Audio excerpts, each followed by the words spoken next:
ಶಿವಮೊಗ್ಗ ಜಿಲ್ಲೆಯಲ್ಲೇ ಹಿರಿಯ ಶಾಸಕ ಅಂದರೆ ನಾನೇ 4 ಬಾರಿ ಗೆದ್ದಿರತಕ್ಕಂಥ ವಿಚಾರ ತಮಗೆಲ್ಲ ಗೊತ್ತಿದೆ.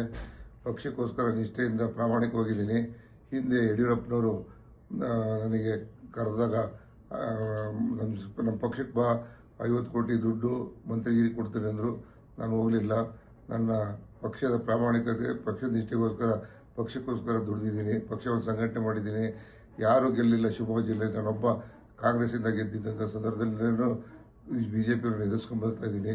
BJಪಿಯವರು ನನಗೆ ನನ್ನ ಮಕ್ಕಳಿಗೆ ಇಲ್ಲ ಸಲ್ಲದ ಕೇಸ್ ಹಾಕಿ ಜೈಲಿಗೆ ಕಳಿಸಿದ್ರು. ಮತ್ತು 2018ರಲ್ಲೂ ಕೂಡ ನನ್ನ ಮಕ್ಕಳ ಮೇಲೆ ಜೈಲಿಗೆ ಕಳಿಸ್ಕೊಟ್ರು. ಅದು ಕೂಡ ನಾವು ಯಾವುದು ಕೇರ್ ಮಾಡ್ತೇನೆ. ಪಕ್ಷದ ನಿಷ್ಠೆಗೋಸ್ಕರ ನಾನು ಪ್ರಾಮಾಣಿಕವಾಗಿ ದುಡಿದಿದ್ದೀನಿ. ಜೊತೆಗೆ ಹಿಂದೆ ನಮ್ಮ ಭದ್ರಾವತಿ ಬಂದ ಸಂದರ್ಭದಲ್ಲಿ ಸಾಮಾನ್ಯ ಸಿದ್ದರಾಮಯ್ಯ ಸಾಹೇಬರು, DK ಶಿವಕುಮಾರ್ ಸಾಹೇಬರು ಮಾತು ಕೊಟ್ಟಿದ್ದರು, ನೀವು ಗೆಲ್ಲಿಸ್ರಿ, ನಿಮಗೆ ಮಂತ್ರಿಯನ್ನು ಮಾಡ್ತೀನಿ ಅಂತ ಹೇಳಿದ್ರು.